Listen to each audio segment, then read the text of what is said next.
இயேசுவின் மந்தை ஊழியங்கள் வழங்கும் இன்றைய வேத ஆராய்ச்சி வழங்குபவர் சகோதரர் ஜான் பெஸ்லி. ஆண்டவராய் இயேசு கிறிஸ்துவின் ஈடு இணையற்ற நாமத்தினாலே உங்கள் அனைவருக்கும் அன்பான வாழ்த்துக்கள். இந்த நாளுக்கான வேத வசனம் கலாத்தியர் 5ஆம் அதிகாரம் 24ஆம் வசனம். கிறிஸ்துவினுடையவர்கள் தங்கள் மாம்சத்தையும் அதன் ஆசை இச்சைகளையும் சிலுவையில் அறைந்திருக்கிறார்கள். யார் கிறிஸ்துவை உடையவர்கள்? தங்களுடைய சுயத்தை, தங்களுடைய சுய விருப்பங்களை, தங்களுடைய சுய சிந்தனைகளை சிலுவையில் அறைந்தவர்கள். ஆண்டவருக்காக எல்லாவற்றையும் இழந்தவர்கள். அவனவன் தன் சுய கிரியையை சோதித்து பார்க்க கடவன். அவனவன் தன் பாரத்தை சுமக்க கடவன். இதெல்லாம் வேதம் எனக்கும் உங்களுக்கும் கற்றுக் கொடுக்கக்கூடிய வார்த்தைகள். அருமையான கர்த்தருடைய பிள்ளைகளே, நாம் கிறிஸ்துவுடையவர்கள் என்றால் கிறிஸ்துவுக்காக இந்த உலகத்தின் எல்லாவற்றையும், இந்த உலகத்தின் ஆசைகளையும் ஒதுக்கிவிட்டு இயேசு கிறிஸ்துவை குறித்து அப்போஸ்தலனாகிய பவுல் பிலிப்பியருக்கு எழுதும்போது எழுதுகிறார். 2ஆம் அதிகாரத்திலே 7ஆம் வசனத்திலே, தம்மைத்தாமே வெறுமையாக்கி அடிமையின் ரூபம் எடுத்து மனுஷர் சாயலானார். ஆம், அவர் மனுஷ ரூபமாய் காணப்பட்டு மரண பரியந்தம், அதாவது சிலுவையின் மரண பரியந்தம் கீழ்ப்படிந்தவராகி தம்மைத்தாமே தாழ்த்தினார். ஆதலால் தேவன் எல்லாவற்றிற்கும் மேலாக அவரை உயர்த்தினார். தேவன் அருளக்கூடிய உயர்வுக்காக, தேவன் அருளக்கூடிய ஆசீர்வாதத்திற்காக அவர் நமக்கு கற்றுக் கொடுத்திருக்கிற பாதை தம்மைத்தாமே வெறுமையாக்கி, உலகத்திற்காக அல்ல. அவர் பிதாவின் வலது பார்சத்தில் இருந்தவர்.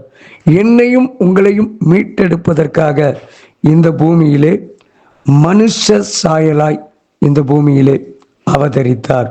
அருமையான கர்த்தருடைய பிள்ளைகளே, இந்த கால வேளையிலே அப்போஸ்தலனாகிய பவுலை சிந்தித்து பார்ப்போம். மிகுந்த உயர்ந்த நிலையில் இருந்தான். ராஜ அரண்மனையிலே ஜீவித்து கொண்டிருந்தான். ஆனால் எல்லாவற்றையும் விட்டுவிட்டு இயேசுவுக்காக, இயேசு ஜீவிக்கிறார் என்பதை கண்டுகொண்டவுடன், இயேசு உயிரோடு இருக்கிறார் என்பதை கண்டுகொண்டவுடன், அவர் தெய்வம் என்பதை அறிந்தவுடன் எல்லாவற்றையும் விட்டுவிட்டு தன்னுடைய பதவி, தன்னுடைய பெருமையை எல்லாம் விட்டுவிட்டு இயேசுவுக்காக சிலுவையை சுமக்கக்கூடிய பாதையை தெரிந்து கொண்டார். அந்த பாடுகளின் பாதையை தெரிந்து கொண்டார். இந்த கால வேளையிலே நாமும் சிந்தித்து பார்ப்போம். பவுலுடைய வாழ்க்கையை நாம் யோசித்து பார்த்தோம் என்றால், பிரயாணம், எப்பொழுதும் பிரயாணம், எப்பொழுதும் வேதனைகள், எப்பொழுதும் கண்ணீரின் பள்ளத்தாக்குகள். அவன் மனிதரால் புறக்கணிக்கப்பட்டான். ஆனால் ஆண்டவரை விட்டுவிடவில்லை. அவனவன் தனக்கானவைகளை அல்ல பிறருக்கானவைகளையும் நோக்குவானாக. கிறிஸ்து இயேசுவில் இருந்த சிந்தையே உங்களிலும் இருக்க கிடவது. இயேசு கிறிஸ்துவில் இருந்த சிந்தையை எனக்கு தாரும் ஆண்டவரே. என் சுய சிந்தை, என் சுய ஆசைகள் அழிக்கப்படுவதாக. ஆம், அருமையான கர்த்தருடைய பிள்ளைகளே, ஒன்றையும் வாதினாலாவது வீண் பெருமையினாலாவது செய்யாமல் மனத்தாழ்மையினால் ஒருவரை ஒருவர் தங்களிலும் மேன்மையானவர்களாக எண்ண கடவர்கள். ஆண்டவர் நமக்கு கற்றுக் கொடுத்திருக்கிறார். தேவன் கற்றுக் கொடுத்திருக்கிற பாதை. பவுல் சிறைச்சாலை அனுபவத்திலும் அவனுடைய பாடுகளின் அடி வேதனை, அவன் அநேக முறை சிறைச்சாலை, அநேக முறை வாரினால் அடிபட்டான், அநேக முறை அவன் கல்லெறியப்பட்டான். ஆனாலும் இயேசுவுக்காக வாழ்ந்தான். ஆனாலும் இயேசு போதும் என்று ஓடினான். ஆம், அதனால்தான் அவன் சொல்ல முடிகிறது, விசுவாசத்தின் நல்ல போராட்டத்தை போராடினேன், ஓட்டத்தை முடித்தேன், விசுவாசத்தை காத்துக்கொண்டேன். ஏன் இப்படி சொல்ல முடிகிறது?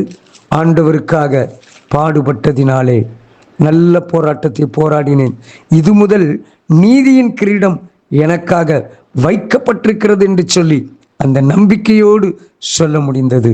ஆகவே இந்த கால வேளையிலே நாமும் கிறிஸ்துவுக்குள்ளாக வாழ்வோம் என்றால் எல்லாவற்றையும் நீயோ எல்லாவற்றிலும் மனத்தெளிவு உள்ளவனாயிரு, தீங்கு அனுபவி, சுவிசேஷனுடைய வேலையை செய், உன் ஊழியத்தை நிறைவேற்று. நம் கையில் கொடுக்கப்பட்ட தேவன் கொடுக்கப்பட்ட பொறுப்பிலே உத்தமமாய் ஓடுவோம். கர்த்தர் நம்மை ஆசீர்வதிப்பாராக. ஜெபிப்போம். அன்பின் தகப்பனே, கிறிஸ்துவுடையவர்கள் தங்கள் மாம்சத்தையும் அதன் ஆசையையும் சிலுவையில் அறைந்திருக்கிறார்கள். சிலுவையில் அறைந்த அனுபவத்தோடு இயேசுவுக்காக ஓட எங்களுக்கு உதவி செய்யும்.